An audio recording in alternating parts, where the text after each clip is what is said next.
Hello everybody out there in YouTube land, this is Ed, and my apologies for taking so long to get back with yet another video, but life's just been kind of crazy. I've got a couple of Chevelles that I'm going to be working on today. I'm not quite ready to do yet another video on the 3-truck build and bash.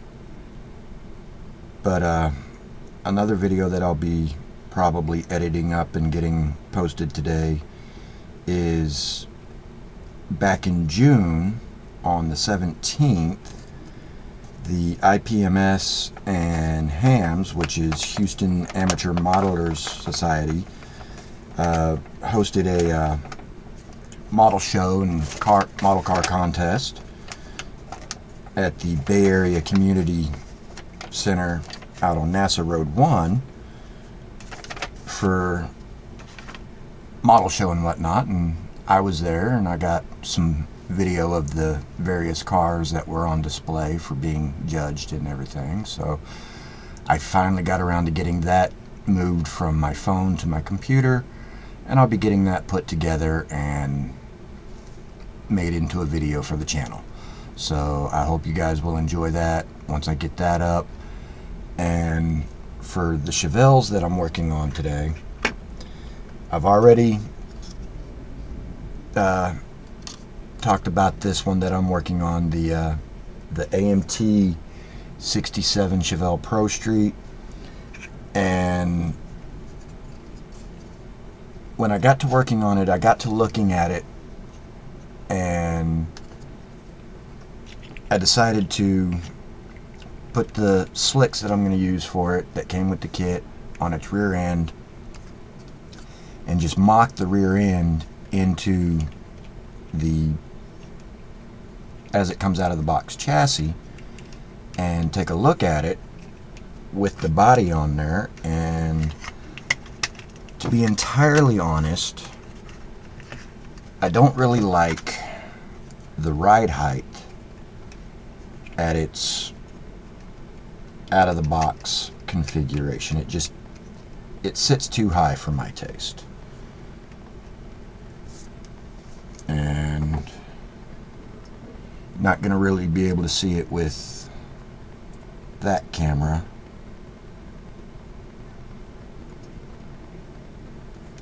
So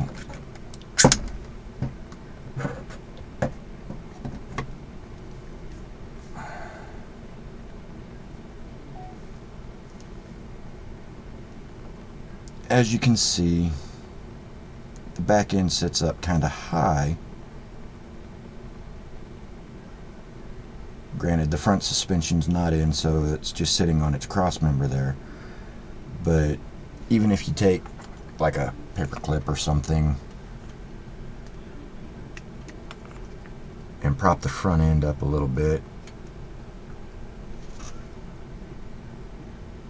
it still sits just really high, and not real crazy about how high that sits. So what I've done is, since I have additional copies of this kit,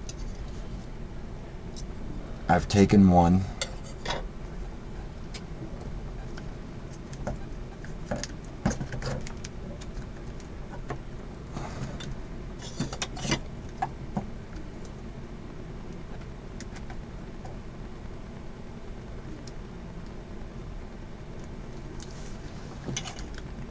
excuse me a second.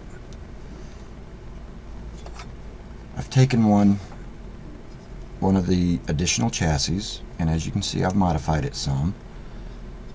I cut the wheel wells off, the wheel tubs, and cut out this part here,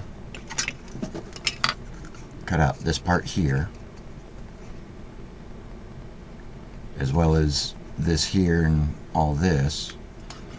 And I just took some styrene and made this area here deeper. This area I'm just going to leave open, and I took the part that goes where the rear seat would go, and I cut this out. In fact, here's that piece right here.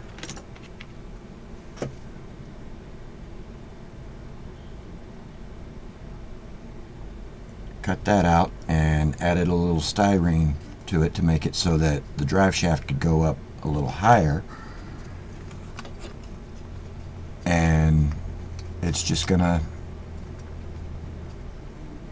sit in its place like that.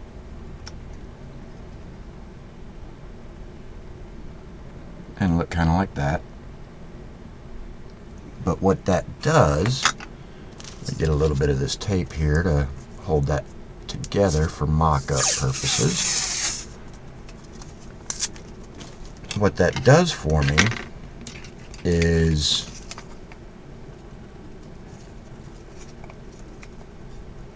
it allows the rear end and tires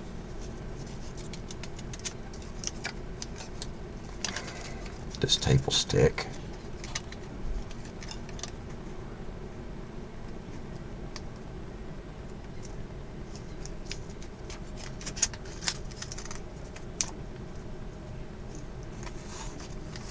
I'll get off the mat.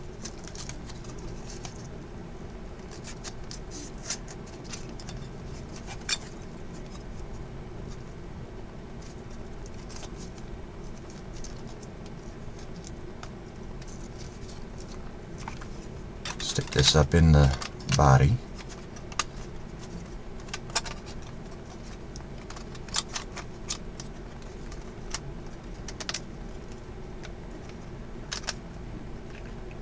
That's going to allow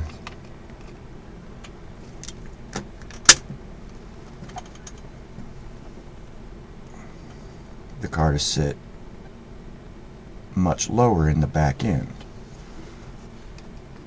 Lift the front end up a little bit.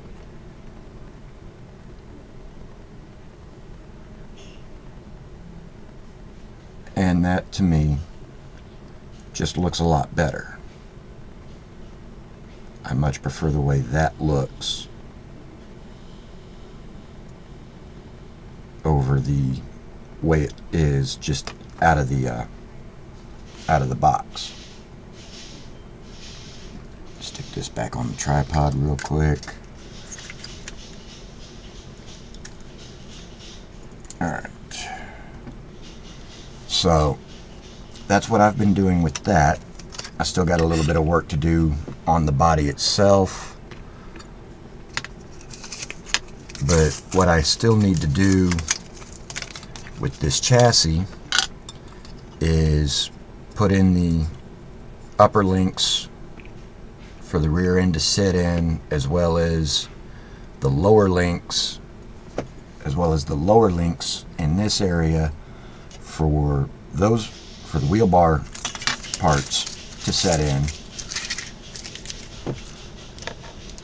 And I think that's going to look really, really nice. And something else that I'm wanting to work on today is, reach down here and grab it. I have, get it straight and in the camera. There we go. The Chevelle SS 396.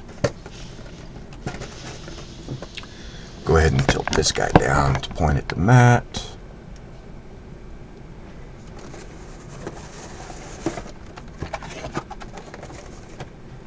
And as you can see,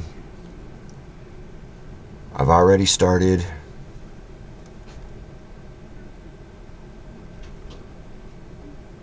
putting the motor together, and I've also already cut the doors in the trunk out so that I can put those on hinges.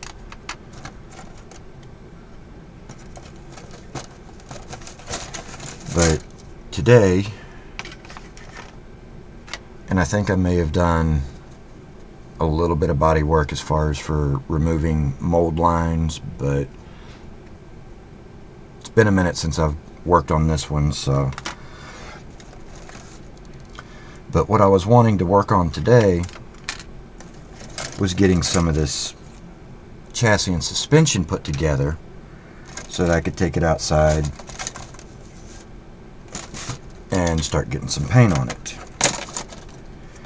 Problem with that is here in Houston it is really hot today, so I might wait till later tonight to do that. I don't know. But one of the things that I'm wanting to do is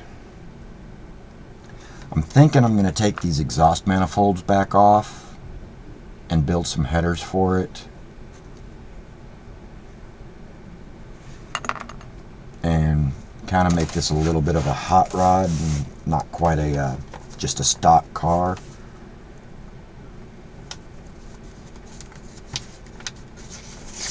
But I really like these instructions. Chevelle has been doing an excellent job with their instructions here of late. One thing that I can start doing right now is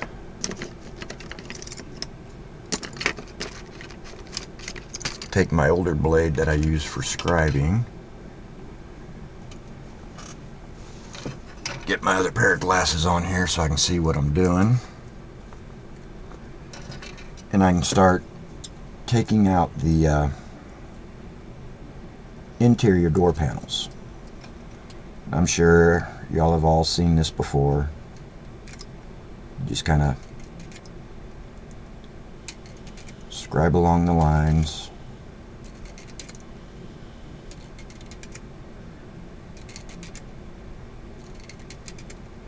I'll edit some of this out so that y'all aren't just sitting there for eons watching me do this, because this is a bit of a painstaking process.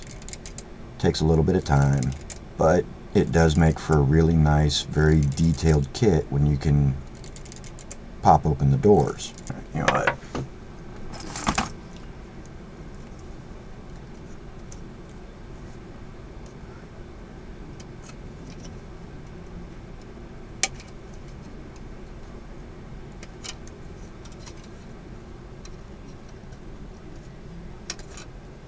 A little easier to work on it when it's not on the sprue.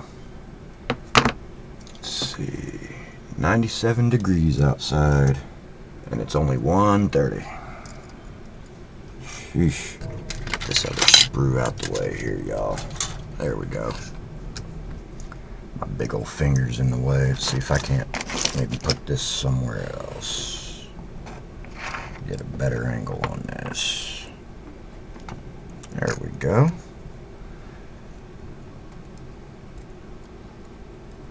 Footage from a different angle that I can add in with DaVinci when I go to edit this together. And as I'm sure a bunch of you have seen before, I'm just using the back edge of my blade here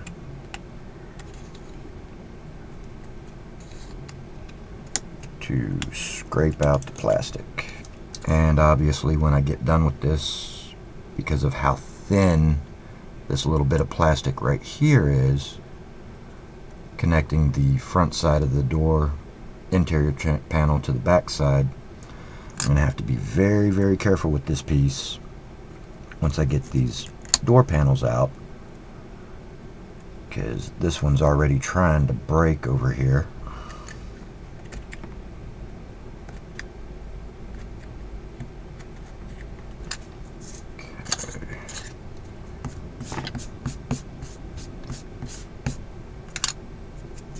Getting through these little curves here is a bit tedious. Just gotta take your time, go slow.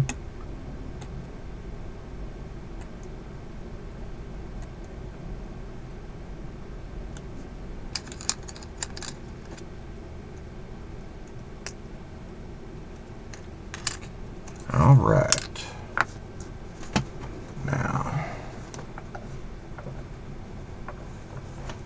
mark on the back of this just to make sure we don't forget eventually.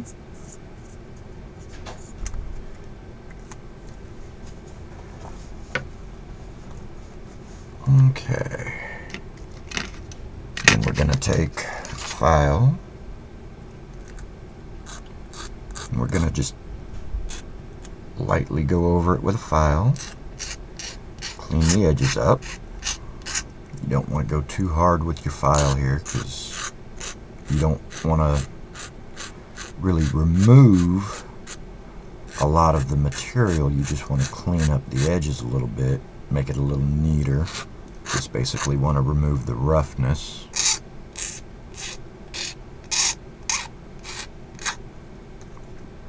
I think I'm pretty happy with that. Now, again, being super careful with this piece because of how thin that is. Alright, there's one side.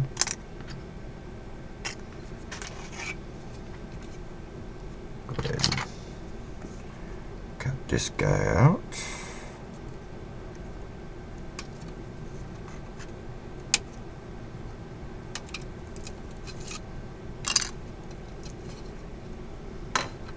Put that sprue aside.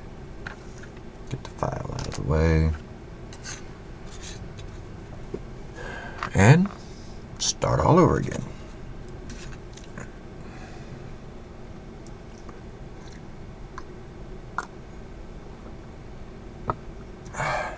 Coffee is a must-have beverage. Yes, even when it's hot.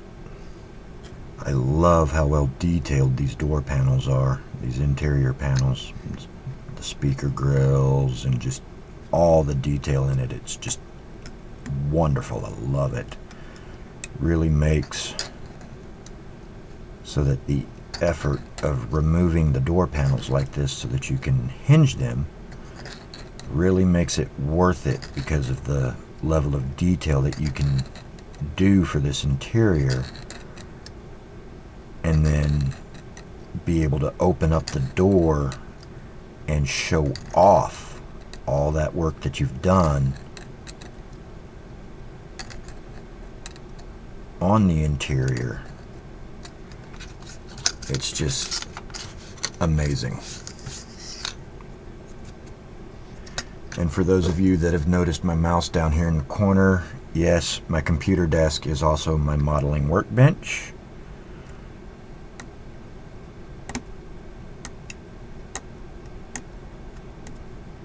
There we go. Flat file. Let's put a P on this one. Alright. That way, in case it winds up being a really long time before I go to mess with this kit again, I don't forget which door panel is which. There it goes, trying to break. Okay. Now, let's grab the interior tub here. Let's go ahead and take it off the sprue.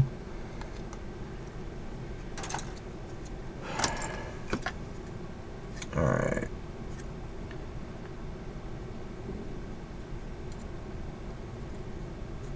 Got a couple of injector pin marks that I think I want to try and scrape off a little bit.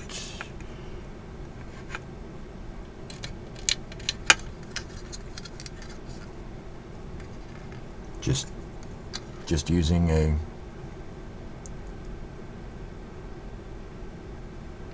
that one don't want to focus. Maybe this one will. Just using a little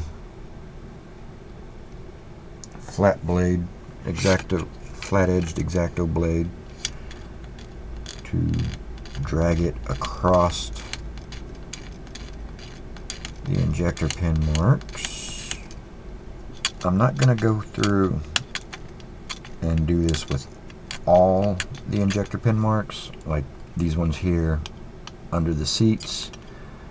I'm just going to leave those alone because, well, once the seats go in, they'll never be seen.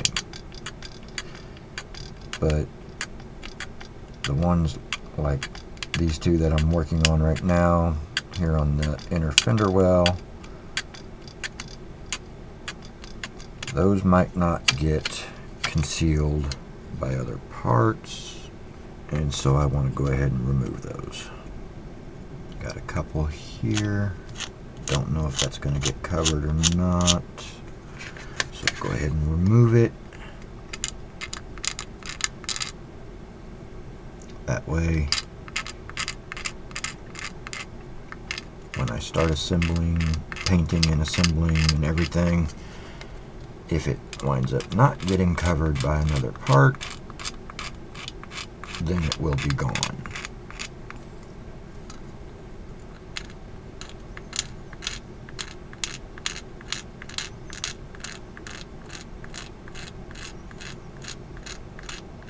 Okay, there's that one. Now let's do this one. Alright, and all this is going to get covered by detailing that I'm going to do in the trunk, because I did open the trunk. Okay, there's an injector pin mark here.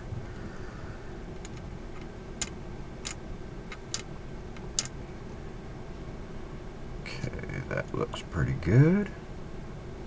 Alright, I'm not going to worry about this one because it looks like it gets like a reservoir bottle of some sort.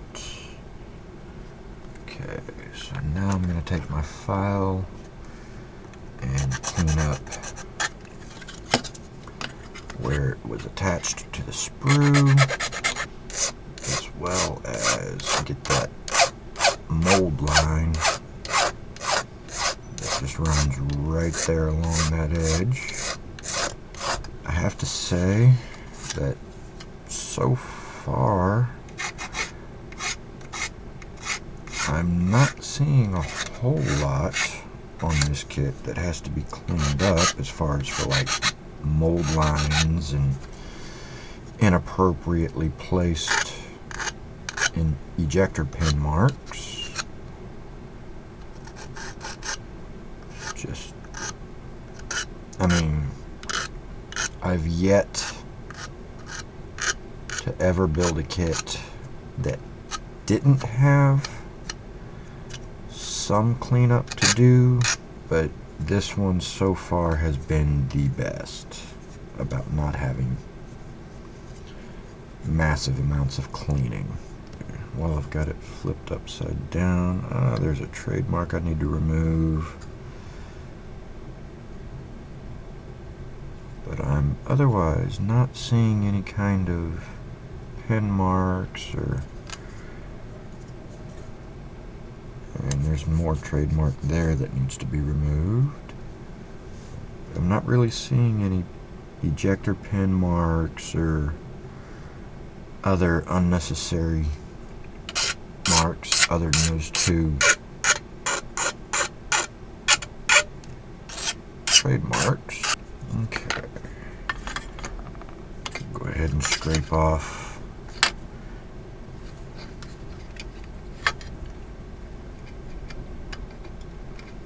this one. First I'm going to go this way and cut as much of the raised plastic off as I can. Alright. I'm just going to go back over and smooth it down. Oh, a minute, let me get this guy in here.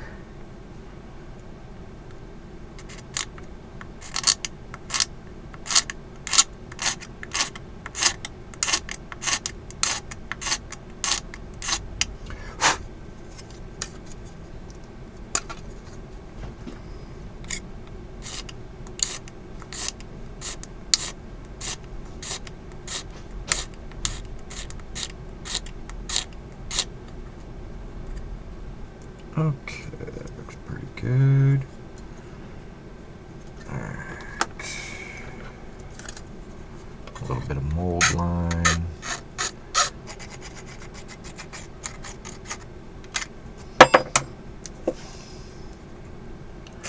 Kind of hard to clean a mold line if you drop the file. Alright, y'all. I think I'm going to call this ready to be... almost Now, I'm ready to call this guy ready to be receive a light washing, and then do some sub-assembly on it, and then get it out for primer. Let's see, get the frame, the chassis itself, cut from the sprue. Alright.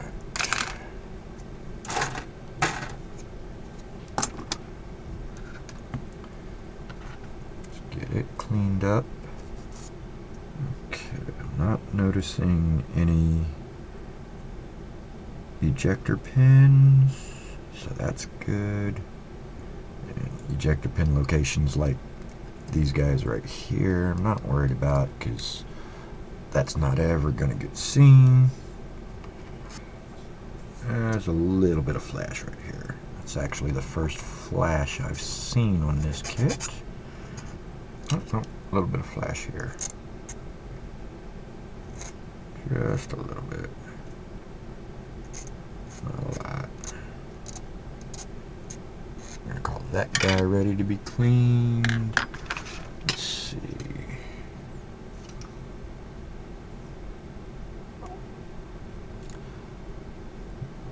Not ready for the seats or even the dash yet, so I'm going to set that back aside.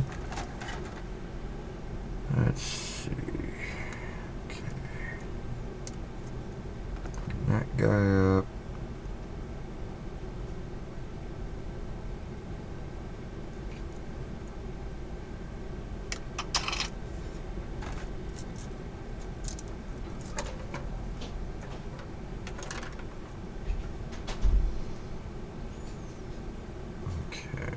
Definitely gonna get this front cross member here ready to go.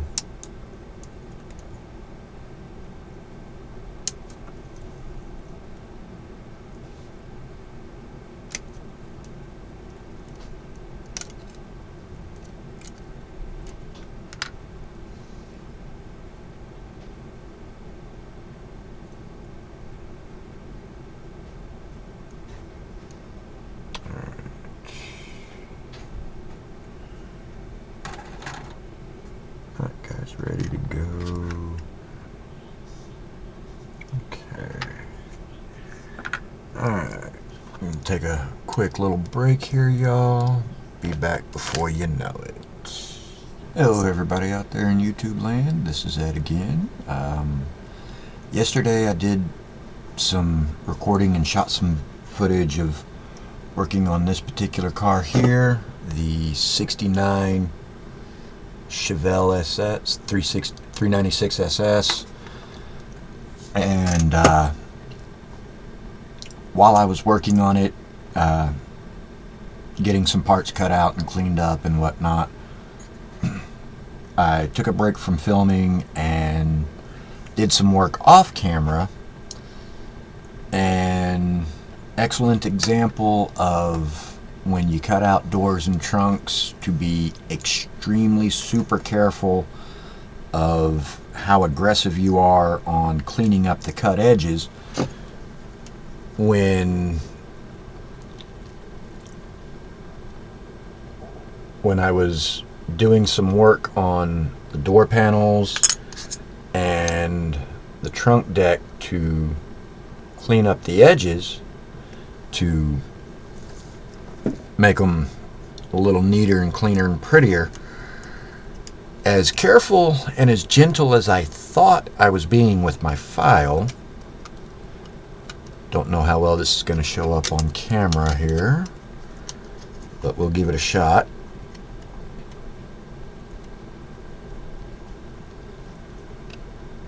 As you can see with the trunk, I got a little, as gentle as I thought I was being. Apparently I wasn't being as gentle as I should have been, because I now have massive gaps on either side of the trunk deck. And for the door, we'll use the driver's side door here. Flip the car around.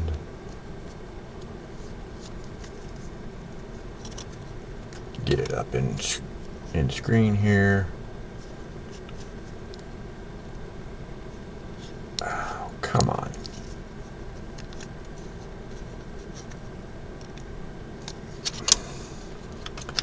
Trying to get this in here where y'all can see it. As you can see, in cleaning up the door, I now have massive gaps.